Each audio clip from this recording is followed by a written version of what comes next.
relations with U.S. and China, not only for the Philippine Navy, but also, and quite especially, for the Philippine Coast Guard. It just emphasized how important the role of Philippine Coast Guard is. And please correct me if I'm wrong.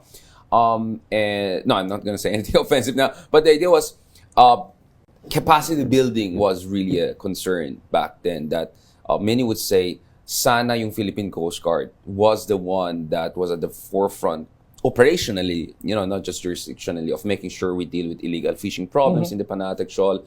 We had a long conversation with Vice Admiral Ong, for instance, in our earlier episodes about the Scarborough Shoal version. So he was kind enough to give us his version of the Philippine Navy and as the West Command person.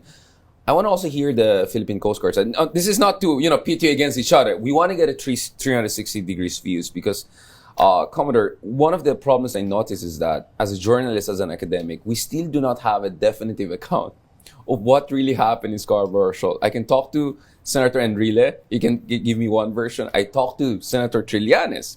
He has his own version. We talked about, but I want to hear the Philippine Coast Guard version without putting you in trouble. Yeah. Like, what is the official position of the Philippine Coast Guard? Richard, I think in my case, I would like to highlight what was written by the scholars, what we have been, basing our arguments and our analysis of what really transpired in 2012.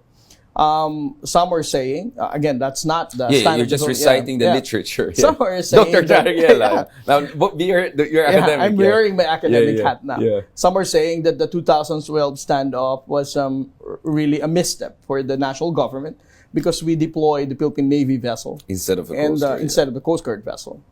Some are saying that this kind of narrative is just a Chinese propaganda, wherein the Philippine government was really criticized. So these are two different interpretations of what really transpired.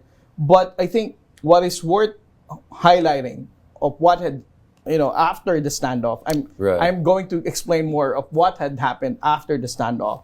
Not during the standoff. After the standoff, what made the Coast Guard very relevant is that it made the national government understood the role of the white ships, the Philippine Coast Guard vessel in particular. That's why a year after the standoff, President Aquino went to Japan. He got to meet Prime Minister Abe. Right. And this was only the first instance that the Japanese government tried to use ODA as a means to support the maritime security capability of a particular country. And through that meeting, after that, as a result again of the standoff, we were able to get 10 MRV vessels, the 44 meters, and of course, 297 meters. Can we talk about that?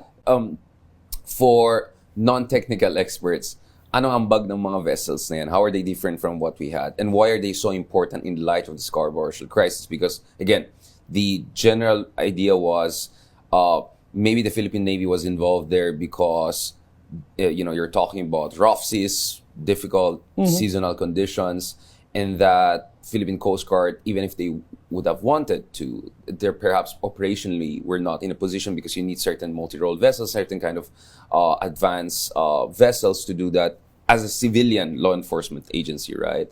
Although, of course, the Philippine Navy would say, as you mentioned, they have the sovereignty patrol obligation. So, without trying to, take sides and etc., although I'm more and more sympathetic to the argument that we have to be very careful about how we portray the Scarborough Shoal without ending up justifying or rationalizing what China did. No, but going back to this, to what degree was that a kind of a reading of the situation, the multi-role vessels? Well, honestly, Richard, I think it would also be fair to say that the Philippine Coast Guard during that time lacks enough Coast Guard vessels. Exactly.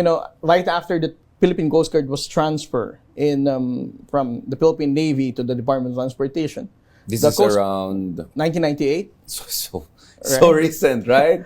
1998 and then 2001. Ang Coast Guard. The first Coast Guard vessel that we had was only 456 meters coming from Australia and then 435 meters.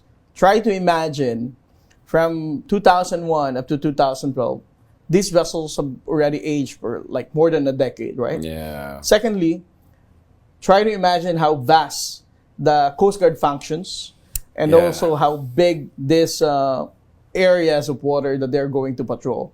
So I think it would also be fair to say that even if the Philippine Navy would want the Coast Guard to carry out that maritime law enforcement, that the Coast Guard doesn't have enough assets to carry out that job.